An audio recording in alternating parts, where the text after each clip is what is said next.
Sometimes you just need to take the slips out and bowl defensively. And you also need to be careful with your computer's defense as well.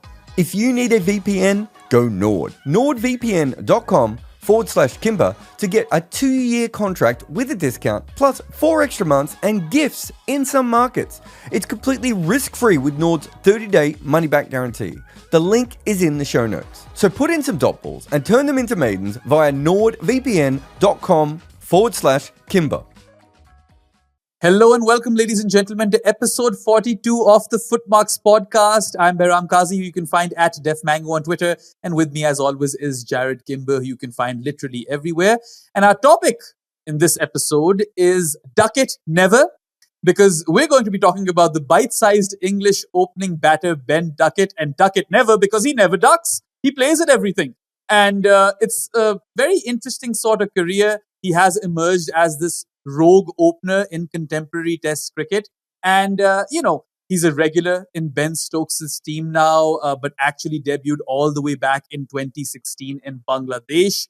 And I just want to know, Jarrod, before we get into this, what were your early impressions of Ben Ducket? Yeah, I saw him play a lot of counter cricket when he was quite young, and I thought he was quite a natural player, a little bit, don't want to say unhinged, but do you know what I mean? Like just a little bit loose. But I remember seeing him play. Must have been when he was for Northants, and just watching him and go, he sees the ball really, really early, which is one of the things you're looking for a potential international cricketer.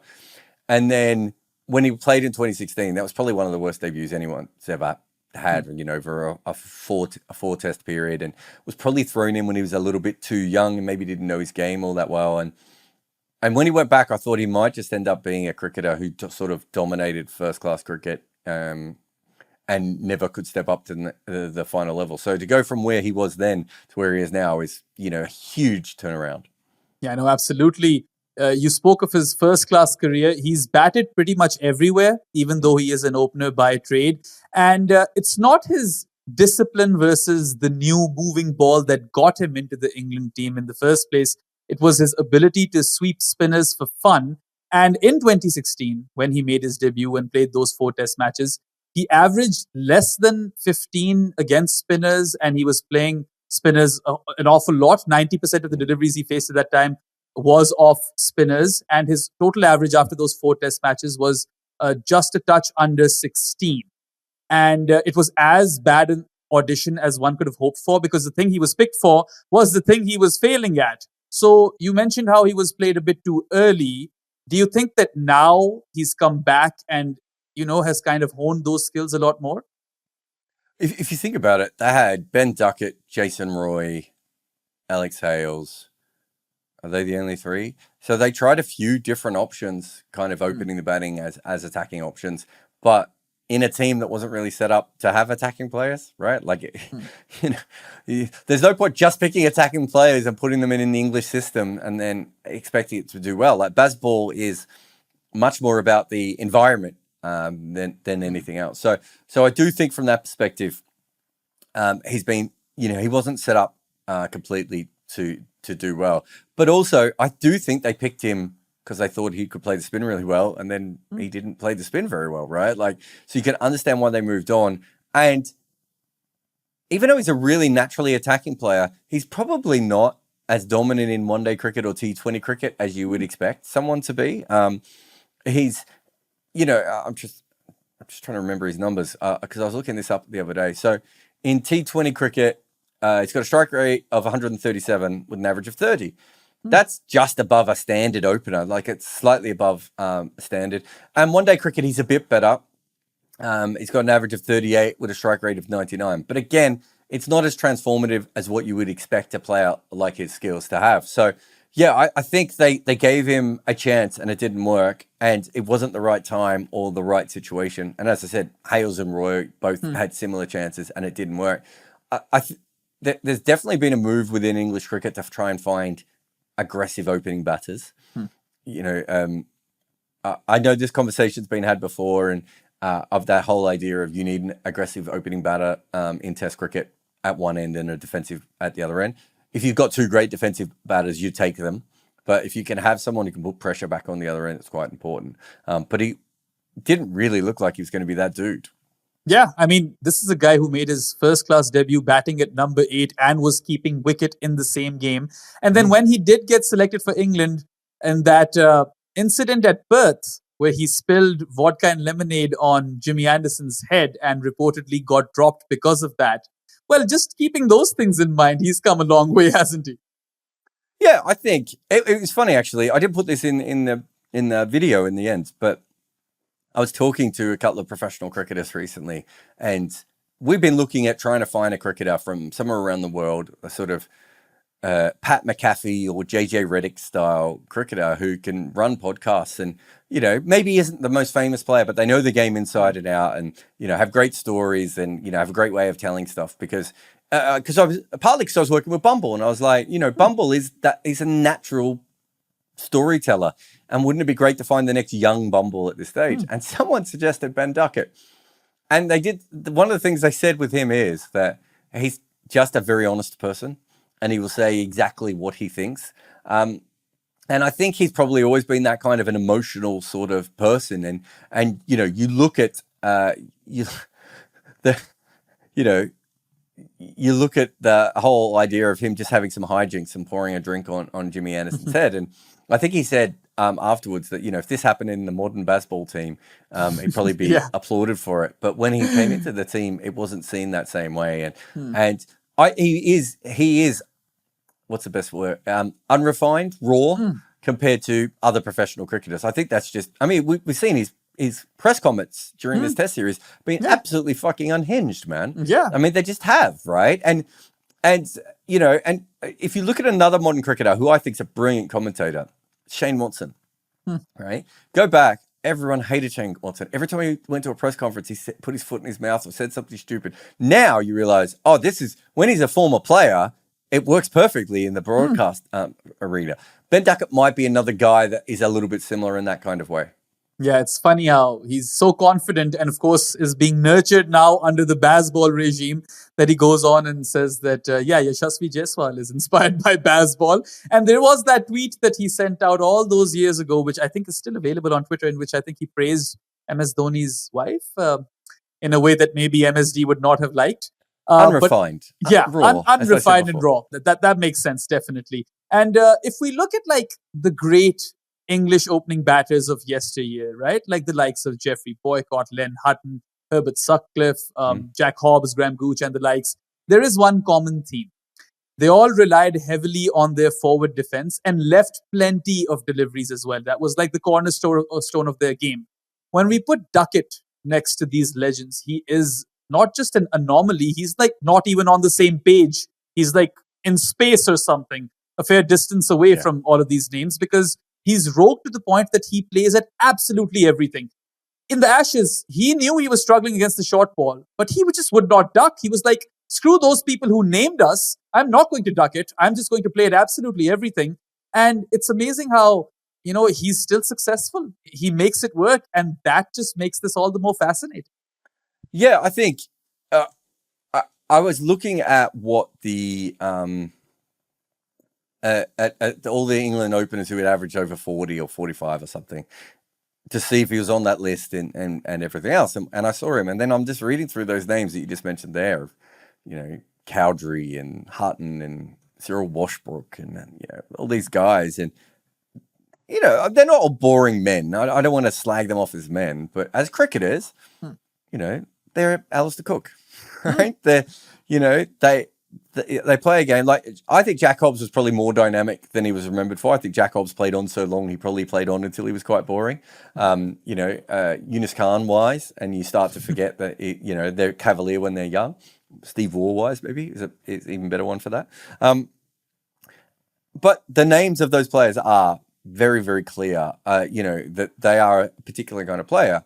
And then you talked about the leaving, and I think that's a big part of it. But there's nothing about Ben Ducket that really screams opening batter other than the fact he goes out to bat first, right? So even Varun Sehwag, I would say, had an element of being an opening batter. Whereas with Ducket, it feels like he should be batting at number 6 or number 7. Somehow he's ended up opening the batting, and he doesn't even understand the conventions of opening the batting. And there's a great Peter Sellers movie called Being There, and in it, the guy walks on water. Sorry, spoilers for a 60-year-old film, but the guy walks on water, and the point of the film is he was too stupid to know that he couldn't walk on water. Right? Never occurred to him that he couldn't walk on water, so he walked on water. And you sort of look at Ben Ducket and you're like, it's almost never occurred to him that he should be leaving the ball, or that the ball's there, he's going to hit it. And it's such a different way when you look at the way he plays compared to everyone else. And I think there was a moment during the one-day series versus South Africa where Simon Hughes started writing about how Ben Ducket had to leave the ball more. And Ben Ducket just went on Twitter and just went, no, I'm just going to keep playing this way. He, completely dogmatic in his method, but he really isn't like any other England opening batter ever. And he's really not like Sehwag or Hayden or Greenwich or Haynes either. Like even the attacking openers that we've had, or even Crawley, right? He's not like any of those. He really is a very, very weird player who has somehow managed to make a method that works for him in opening the batting. When if you look at all the parts, you'd go, well, he's not even an opening batter, let alone someone who should be successful at it. Yeah, and when we say that he's kind of, made a bit of a reputation as being this weird batter who is not conventionally attacking when you look at him bat that way, like a Sehwag or even a Warner, for instance. But his comeback has been emphatic, right? He got dropped from England, then struggled for form in county cricket. It's not like he went and smashed it over there. He fell out of favour completely. And then in 2021, the year before Bazball, he was averaging 37. Since making his return, he hasn't really looked back at all. In the 15 test matches he's played in the Bazball era, he's averaged 49 with the bat. And that's brought up his career average to over 42. And all the while, this guy has now the best strike rate of any opening batter in the history of Test cricket as things stand. And that is just one hell of a comeback. Yeah, And just to go back, you said he struggled when he went back to county cricket. I think this is really important. He didn't just struggle in county cricket. He was picked on the back of some great form as a young player. But his great form was in all three formats. It was List A, it was T20, and it was in first-class cricket. So then he comes back, and he's played 4 tests and he's failed. And his form just dips in all three. Generally, what happens is, if you see someone come back and they struggle in first-class cricket after playing Test cricket, it's because teams have worked out how to bowl to them. And they've watched a bit of footage and they're like, oh, we never thought of that. That's what we should all do. And everyone works it out like in an instant. Because first-class cricket's so different. You only play against a player twice in a year, and those games might be, months apart, right? Even in county cricket. But that's not what happened to him because he lost his form everywhere. And when he was struggling in Asia, it was against spin bowling, which is kind of all he faced. Yeah. And so it's clear that it was a confidence thing when he came back. And as you said, the year before Bazball, it wasn't like he was showing signs. And if he'd had another average year, I can't imagine that even the Bazball England would have taken a punt on him at that stage. But 2 things happened that worked for him. He finally does regain his confidence again. And I think you and I have talked about this a lot. Peak batting age plays a big part of this. He was just getting to peak batting age where he probably was thrown into the cricket a little bit too early. He probably had a confidence knock, didn't know what to do. And then as he starts to work his way through that and gets to 27, 28, he's like, oh, no, I know how to make runs. This is how I make runs, right?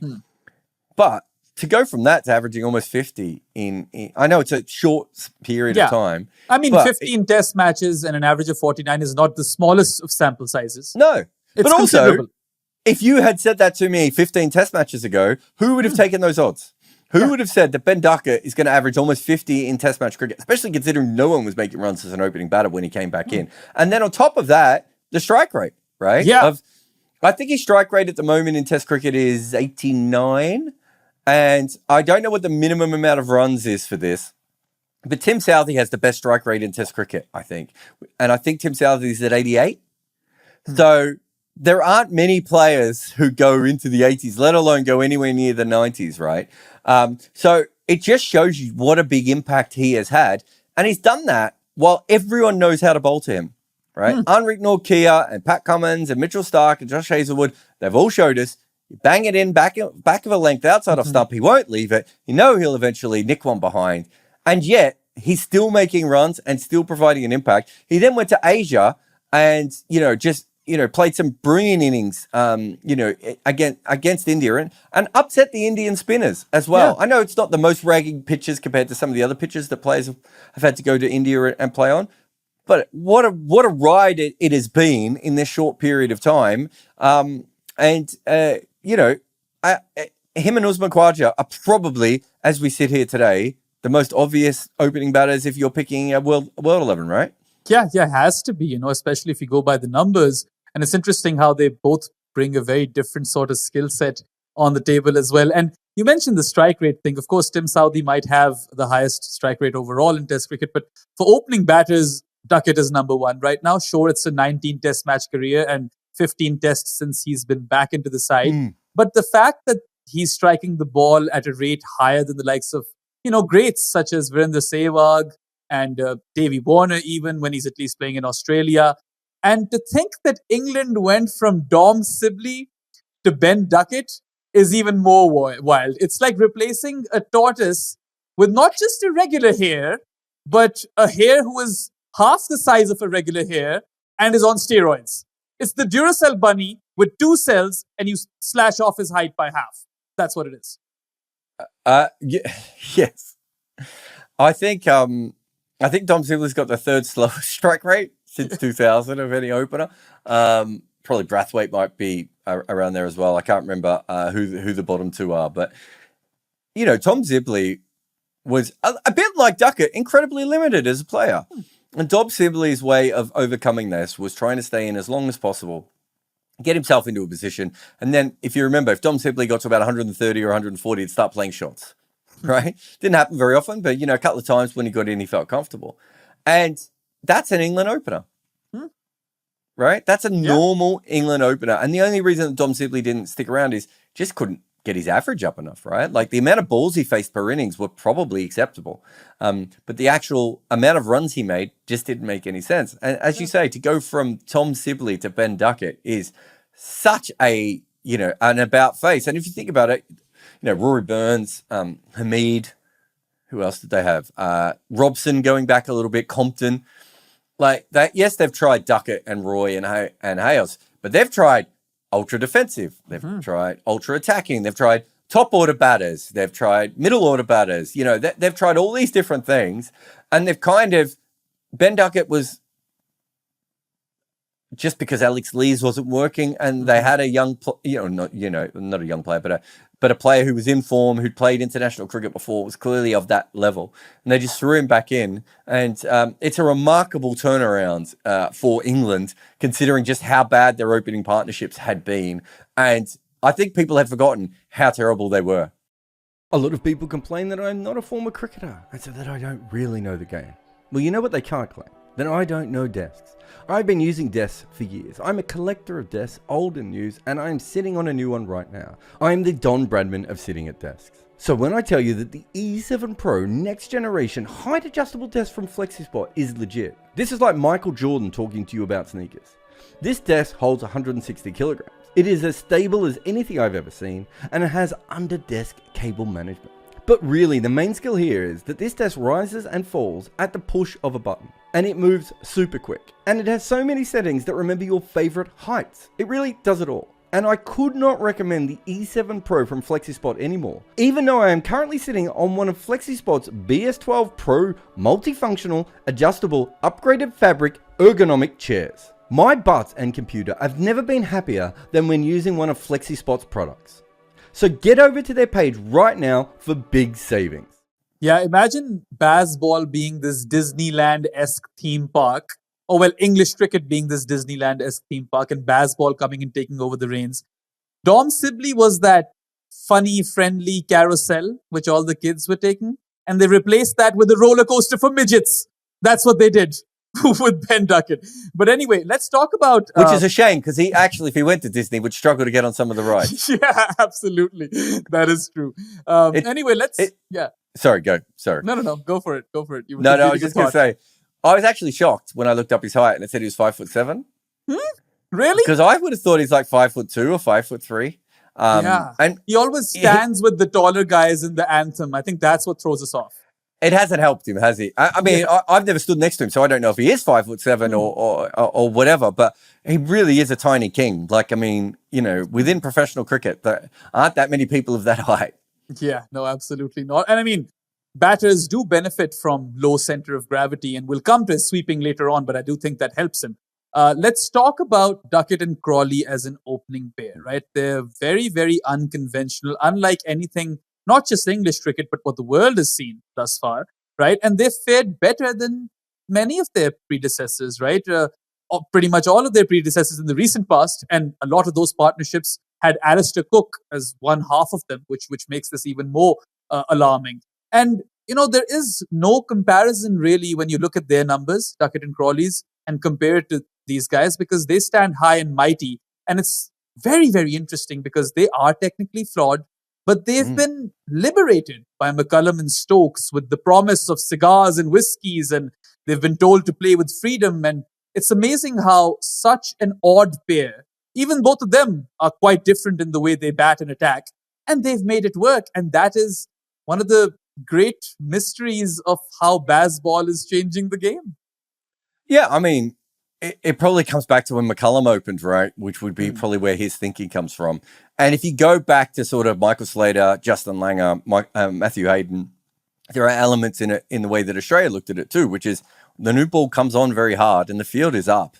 You actually get a lot more boundary options. And the big difference is in those days, you know, you would watch someone like Langer. Langer would hit a lot of fours early on in his innings and then just get to about 25 and shut up shop, right? Slater and Hayden would go a little bit longer, but still, these guys aren't doing that. But as you said, I think it's the pairing, and I can't remember if it was Steve Harmison or Darren Goff, but one of them was on the radio was saying that it's actually very hard to bowl to a guy who's let's say 5'7", and another guy who's 6'4", right? So the height is huge, but then also it isn't that Zak Crawley is just 6'4". He's 6'4", but he likes to come down the wicket, right? So his interception points are sometimes 2 and 3 meters down the wicket. Yeah. Ben Ducket almost never leaves his crease, right? He bats within his crease all the time. His interception points are like 1.5 meters from the stumps, right? And that is very different. Then you've got the shots that they can play. You can pitch up to Ben Ducket much more than you can to Zak Crawley. Zak Crawley, you have to bowl a completely different length to. Their weaknesses are different. Who's Zak Crawley? You really want that length ball, maybe just back of a length, that sort of Mitch Marsh length, which is why I think Mitch Marsh had him in so much trouble. With Ben Ducket, you actually want to go properly back of a length into the wicket. One's a left-hander, one's a right-hander. They have different scoring zones. One wants to go down the ground, one wants to go square of the wicket. You couldn't actually manufacture a better opening partnership when you think of all the different differences that these two guys have. And then on top of that, to go back to your overall point there, is the ability to score quickly, which also means that you're always a little bit off put by them. You know that both of them could score 3 and 4 boundaries in an over, right? And really put you under a lot of pressure and mix up all your plans. So I think there's so many different aspects of how they work together. But when people say, baseball hasn't worked in India or baseball hasn't worked overall, I'm like, well, these two opening batters are averaging 50 as a partnership or 48 as a partnership, whatever it may be. I don't think they had another partnership in the previous 10 years that averaged over 33 for more than like 350 or 400 runs, right? There was one, I think Hamid and Cook have a really good record, but it's like one partnership of 280, right? And then a bunch of failures. They just haven't had this before. And so what we all know that Duckett and Crawley are not expected to bat long. That isn't really their job. Their job is, to get those 40s to 60 type scores, but get them really, really quickly, soften that new ball and allow for Root and Pope and Bairstow and Stokes and folks, whoever else is in the side, to bat deeper into the innings. And it's working absolutely perfect. They're no less flawed now than they were before. It's just that it's really hard to bowl to them because they're so wildly different from each other. And because if you don't get it right, it's a 4. Yeah. And I mean, you mentioned how England have never had this, but if we look at, opening partnerships since the year 2000, Duckett and Crawley, their average holds up, but their strike rate is just on a different planet. And that is proof that Bazball works. Everyone who doubts Bazball, and Michael Vaughan coming out and saying that Bazball has been exposed. Well, the opening partnership has done well in this India series, right? They've actually, both Duckett and Crawley have been consistently scoring runs, and Crawley's gotten, 50 quite a few times, more consistently than he ever has in his career, I'd say. Duckett's gotten that one big score of 150 odd. And it's amazing how when you look at the strike rates, the only other pair that comes close is Sehwag and Gambhir. And you'd have to say that that's largely because of Virendra Sehwag, because he was a disruptor. And Viru would basically see ball, hit ball. He would smash everything. But Duckett Certainly wasn't Gambhir, was it? Yeah, no, not Gauti. Absolutely not. Gambhir was that weird kind of batter who out of the blue would go for six. But other times he just wouldn't hit six, right? He would just play the ball grounded. But Duckett and Crawley are really first of their kind when it comes to opening pairs, where they're both having a crack at it. And that's what makes this fantastic. Yeah, so I think they're I can't remember, I don't know if you have the numbers in front of you, but I think Sehwag and Gambhir probably around 3.8, 4 runs and over. And Duckett and Crawley are 5.3. Hayden and Langer, well down on this. And we're only looking at these numbers since the year 2000, but it's important to know that before the year 2000, there was not an opening partnership that was anywhere near this. Because Trumper had a strike rate of 69, and he has one of the highest strike rates in the history of Test cricket. And so they just weren't two guys who were striking at around 70 and around 90 beforehand ever batting together. So we know that this is the fastest opening partnership in the history of cricket, and that causes problems for you. We saw it cause problems for Australia, and they were ready for it. We've seen it cause problems for India in this series. I mean, England's batting hasn't really held up at all, right? Other than the Root and the Pope innings, except for the opening partnership. That's the one thing, and that's been the most Bazball that they've used has been the opening partnership, hilariously, and it is completely held up. And against Bumrah, it is held up, right? And against Ashwin with the new ball, it is held up, and against Jadeja and everything else. It's a fascinating thing, and I would love to be in the mind of captains of what happens when you get to the point where a couple of boundaries start going, and you think, oh God, they're coming at us from both ends. Yeah, I mean, when they came to Pakistan, of course, we all know that the Rawalpindi surface was a road, but these guys scored 500 in a day. That's still insane, right? Whatever surface you're playing on, if you're scoring 500 runs in a single day of Test match cricket, that is beyond insane. And weirdly enough, that was my first ever day in a press box. So quite the christening for me in the job. I had a bittersweet feeling. I was like, oh, I'm getting to see England play Pakistan in a Test match in Pakistan, and they've absolutely obliterated the home team. So there was a funny feeling where I was loving it, but also like, that's some welcome to the job.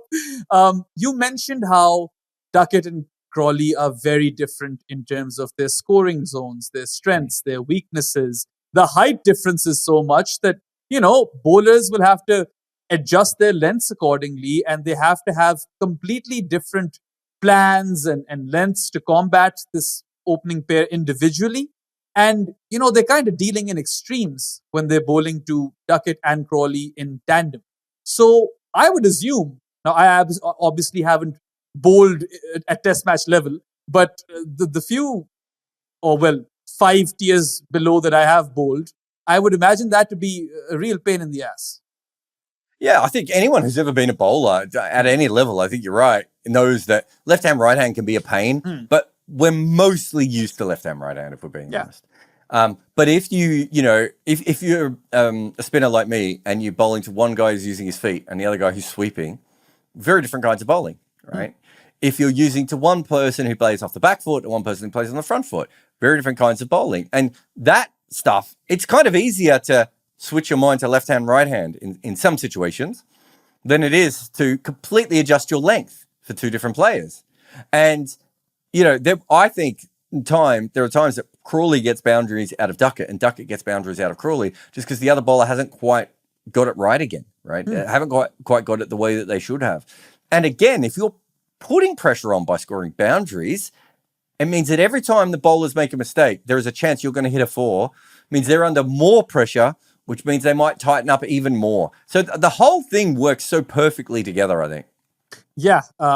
Let's get the big topic now. I really, really want to talk about this because on that same tour, when England toured Pakistan and I was in the press conferences, I actually asked Ben Ducket, you're playing the sweep and the reverse sweep an awful lot. And it almost seems like it's second nature to this English side now. And not just baseball. Go back to white hot England. They've been doing this for a while. They've been sweeping and reverse sweeping, even in limited overs cricket. It's kind of become part of their cricketing DNA now across formats. So I asked him, what's the story over there? And he said that, it comes to him as naturally as forward defense at this point. And we see that, especially on this India tour as well. I mean, Ollie Pope has been infected with the same germs as well. So it's clearly catching on. And it would be unfair to end this podcast before talking about Ben Ducket, the sweeper, because currently he is cricket's biggest sweeper. So what do you think makes him so effective at this? I believe the low center of gravity has something to do with it. But also I feel like the whole psyche of baseball and the way they kind of think outside of the box and look to attack in unconventional ways and, go for scoring shots which, the opposition might not have foreseen. They kind of outthink them in that regard. All of this kind of comes as a package, and Ben Ducket is the answer up front with the bat because he's sweeper supreme. Yeah, I think, I've done another video on kind of the history of England sweeping and why we are where we are. And yeah, I think there are reasons why England players sweep more than other players. And I think if for no other reason than the sweep works more in England than it does in other places. So I think that's a big part of it. And I'm sure we'll do that episode as an episode of Footmarks eventually, one day. Because I think it's quite an interesting topic of how they've got to this point. But I think with Ben Ducket, the height might play a factor. I think for him, he doesn't really come down the ground all that much, right? And so he's a short guy. If he's going to come down to a spinner, he would need to be incredibly quick with his footwork.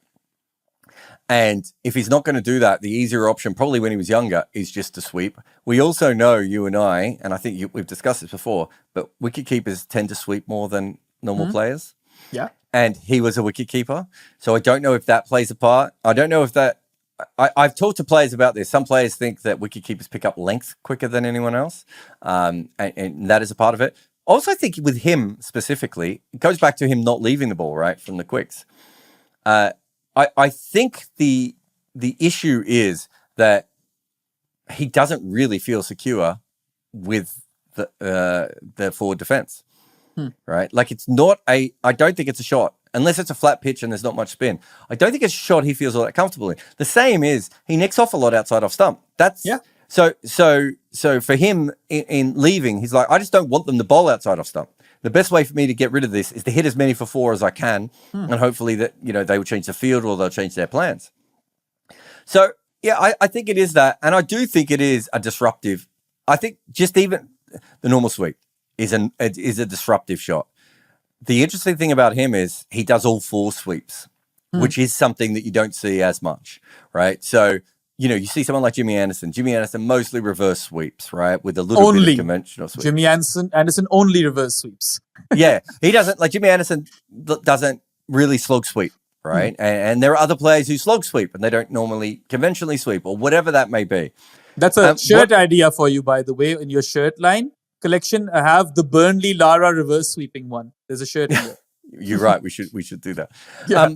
And so most players don't do that. Whereas I think with Ducket, he sees them all as four kind of individual versions of it. But he's so used to getting down on one leg that I don't think it matters to him if he's reversing, if he's lapping, if he's slog sweeping. So he has all those options available to him. And yeah, maybe his height plays a part in it. Joe Root's 6'1", 6'2". Joe Root's not a short man, and Joe Root has scored the most runs with the sweep shot of anyone recorded in Test cricket history. How tall is Saud Shakil? Because I've noticed he's going up the charts. Saud Shakil is not a tall guy. He's a little fellow as well. Yeah. Matthew Hayden was a great sweeper, and he's friggin' massive. So I don't know. Yunus Khan wasn't particularly short. Yunus Khan, another great sweeper. Yeah. And so, I don't think it's possible that being a sweeper actually helps if you're short or if you're tall. I know that sounds weird, but there might be an element of that plays a part. but I just think that he doesn't trust these other shots as much. And I actually think that's why England sweeps so much. Yeah. Right. I actually think it comes down to now they're using it as a disruptor. But if you go through the last 20 or 30 years, they've been using the sweep shot a lot. And I think it's because they don't use their feet particularly well to spin it. So they don't have the options that other players have. And I think Ben Ducket is a perfect example of that. And I think Ben Ducket is someone we know that once he finds a method that works, that's it. He's just going to go all in on it, right? And that's what he has done. And, you know, I can't remember what it was, 57% of his scoring shots against spin, 50% of his runs have come from the sweep. It's a huge percentage. When I'm doing T20 analysis, I consider anyone who sweeps more than 5% of the time a sweeper, right? And he's 10 times above that kind of number. So, you know, that's a huge number. And we know there are other players out there, Lorcan Tucker and Scott Edwards, two other guys who just sweep a lot, and they don't play as much Test cricket. Maybe they'd be on a similar level. Yeah. But this isn't something that we have seen in the history of cricket. Like, it's not a normal thing to sweep as much as Ben Ducket does. And I don't think there's ever been a top order player who gets as high a percentage of his runs from the sweep as Ben Ducket does against spin bowling. The only player I know of who has a higher percentage of runs from sweeping is Jimmy Anderson. And that's because he cannot play any other shots. Yeah, basically. I'd love to see what Moin Khan's percentage would be, because growing up, you know, he was someone who was spoken in circles that I'd hang out with that, oh, this guy just sweeps everything. So I'd love to see that. Moin Khan and John T. Rhodes would be interesting. I still think you'd find it would probably be around 20 or 30%. I don't think anyone. I'd be shocked if anyone is anywhere near the level that Duckett is at. I'd be willing to say that he probably is the most sweeping player. The only other player I can think of is Dick Weller, who I can't remember what Dick Weller's numbers were, but Dick Weller's numbers are really, really high on that shot as well. So he was right up there as well. But and another wicketkeeper and another short man. But yeah, so it's you know, Ben Duckett's certainly in the top few of top order players, and as openers, it's kind of rarer. It's more of a middle order shot, and the reason for that generally is because the ball's a little bit softer, so you don't get the top edges as much. That's true, actually. When you think of openers, he really does stand out because, you know, the sweep shot is a popular shot in South Asia, and wicket keepers, short guys. I mean, Sarfaraz is another one who did it really well.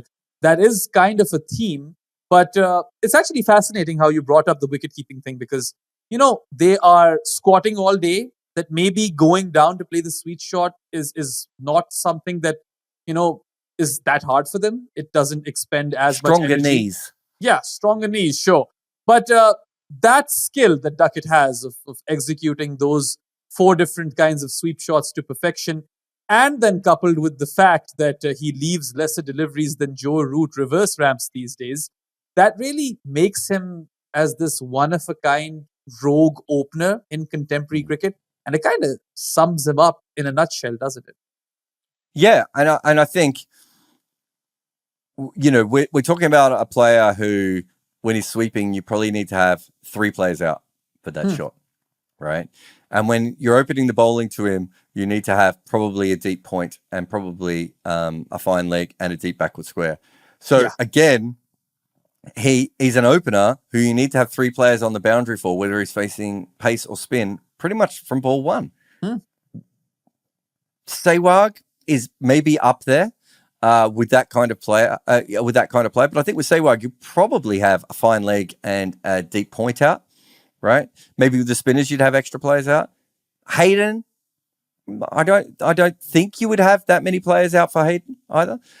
So it, you know, even within attacking openers, he kind of sticks out. You know, Warner, you probably wouldn't have 3 players out for as well. So even within openers, attacking openers of his ilk, he sticks out. He really is such a bizarre cricketer, and I don't really know where it's going to go, but it struck me watching this series that there's a little bit of the Neil Wagner of batting in what he does, in that he is just so different than any other cricketer. And I was trying to think of a comp for him, like a player who was similar, and I couldn't think of one. I don't think there is to use the England cricket team's vernacular, a nearest neighbour, right? Yeah. Like, I can't think of another player who plays like Ben Ducket does. Usman Khawaja stays in his crease as a left-hander, right? And Usman Khawaja likes to play square of the wicket. Usman Khawaja leaves a lot of balls, and Usman Khawaja plays spin, I don't want to say properly, but more normally, right? And certainly doesn't attack like Ducket. There really aren't. I can't think of another cricketer that Ben Ducket is like. And even if you could find someone who had shared some of his traits, chances are there would be some other things that are still so extreme that, you know, other people wouldn't do them. He really is very, very different. That's why I use the word rogue.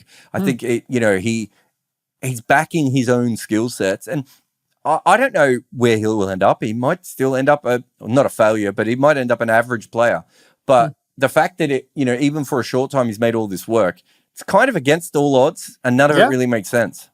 Yeah, absolutely. You mentioned Khawaja over there, and whilst he is really, really good on the pull, and that's one of his go-to shots, particularly when the wicket isn't as bouncy, the carry isn't amazing, so he'll always get top on that off that shot.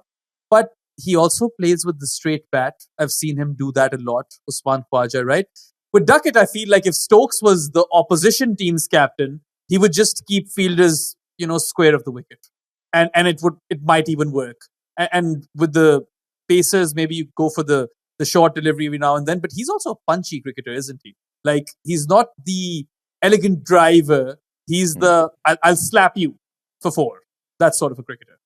Yeah, there's certainly any means necessary about the way he attacks, right?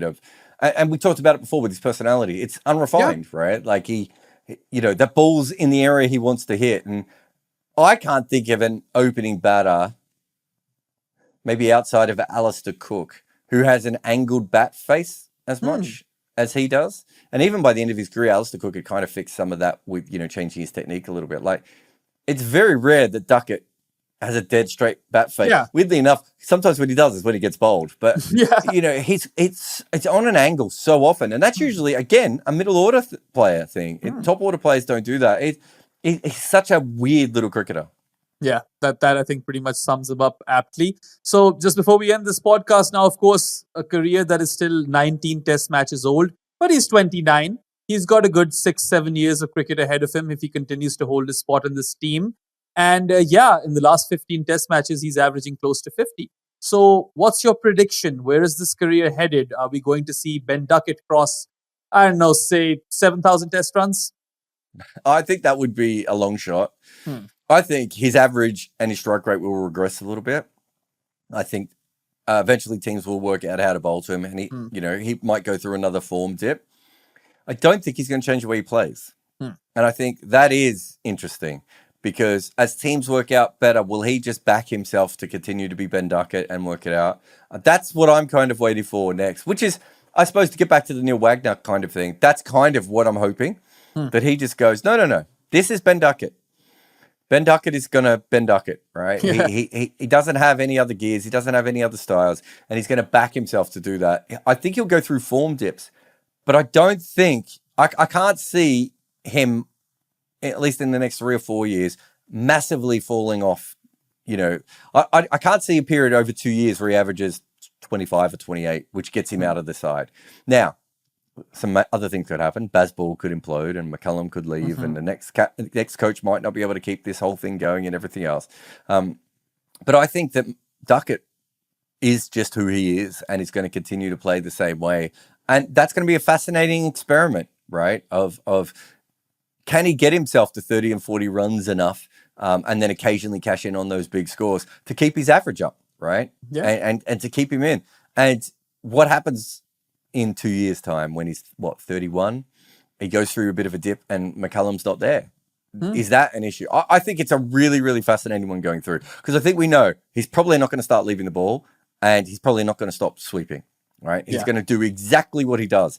Can everyone else in world cricket work him out, or will he continue to have this kind of an impact? I think he's probably just going to regress a little bit, but I don't think that means he's going to be a failure. I should say, I don't think that necessarily means he will be a failure. It just means he might be effective in a different way. But to be honest, he's already been effective in so many different ways. Who knows?